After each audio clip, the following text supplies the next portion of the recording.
Baik, Assalamualaikum warahmatullahi wabarakatuh. Perkenalkan, nama saya Raffi Septa Kurniawan dengan NIM 08051182328011, kelas L1A, jurusan Ilmu Kelautan angkatan 2023. Pada kesempatan kali ini saya akan memberikan materi yakni berjudul valuasi ekonomi. Nah, valuasi ekonomi ini yang dimana sebagai upaya memberikan nilai moneter pada ekosistem laut dan juga jasa, yakni berpotensi pada kelautan itu tersebut, dan tujuannya sebagai menilai sejauh mana itu sumber daya kelautan memberikan aspek-aspek manfaat ekonomi baik secara langsung ataupun tidak langsung. Nah, secara umum valuasi itu dibagi ada beberapa kategori, yakni ada manfaat langsung, manfaat tidak langsung, manfaat pilihan, manfaat keberadaan, dan juga manfaat warisan.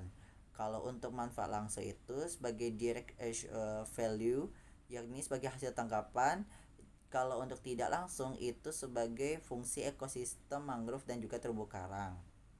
Kalau untuk yang manfaat pilihan atau option value itu sebagai potensi pemanfaatan di masa akan datang.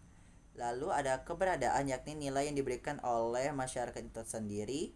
Dan yang terakhir itu ada manfaat warisan sebagai nilai-nilai generasi yang dimana agar bisa menikmati sumber daya itu tersebut. Dan juga metode ini dibagi ada beberapa macam, yakni ada market price method atau harga pasar, lalu ada travel cost method nilai pariwisata, dan juga ada contingent valuation method yaitu kesediaan membayar masyarakat pada menjaga ekosistem, dan terakhir itu ada replacement cost method yakni biaya mengganti sebuah ekosistem yang hilang. Nah, valuasi ekonomi juga diberikan ada kelebihan dan kekurangan. Kelebihannya yang pertama ada memberikan ukuran moneter mengubah manfaat ekologis, dan juga mendukung adanya perencanaan kebijakan hasil valuasi tersebut, dan menggambarkan biaya-biaya kerusakan yang menunjukkan potensi kerugian tersebut. Lalu ada memperlihatkan nilai-nilai yang sering diabaikan, dan terakhir itu ada meningkatkan kesadaran pada masyarakat. Untuk kelemahannya itu yang pertama ada sulitnya mengukur jasa ekosistem non pasar, ketergantungan pada asumsi, dan juga tidak selalu mencerminkan nilai-nilai sebenarnya. Lalu ada keterbatasan daya ataupun data dan juga biaya. Lalu yang terakhir ada risiko penyalahan gunaan.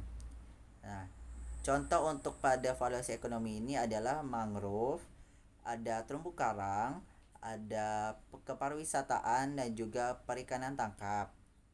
Nah, mungkin untuk kesimpulan pada materi ini yakni yang pertama adalah valuasi ekonomi sumber daya laut itu sebagai mencerminkan cara menilai manfaat laut dalam bentuk nilai angka ekonomi baik dari hasil yang bisa dilangsung seperti ikan ataupun biota-biota lainnya, ataupun yang secara tidak langsung sebagai pelindungan pantai dan juga keanekaragaman hayati. Nah, hasil ini berperan penting untuk membantu pemerintah dan juga masyarakat membuat suatu kebijakan yang lebih intens ataupun lebih tegas agar bisa menyadarkan tentang masyarakat bahwasannya kerusakan laut itu menimbulkan sebuah berdampak kerugian yang besar. Meski begitu, penilaian ini masih terbatas karena adanya sulit pengukuran hasil ekosistem yang secara yang tidak diperjualbelikan. Nah, jadi hasil valuasi itu didukung dengan adanya data-data yang akurat, data-data yang intens, dan juga pendekatan dari semua atau berbagai bidang-bidang seperti berperan aktif dan masyarakat agar pengelolaan laut itu bisa berjalan dengan berkelanjutan dan secara tidak ada hambatan apapun. Mungkin itu saja yang saya sampaikan. Mohon maaf kalau ada kekurangan dalam penyampaian materi ini. Sebelumnya terima kasih. Wabillahi taufik wal hidayah. Wassalamualaikum warahmatullahi wabarakatuh dan selamat malam.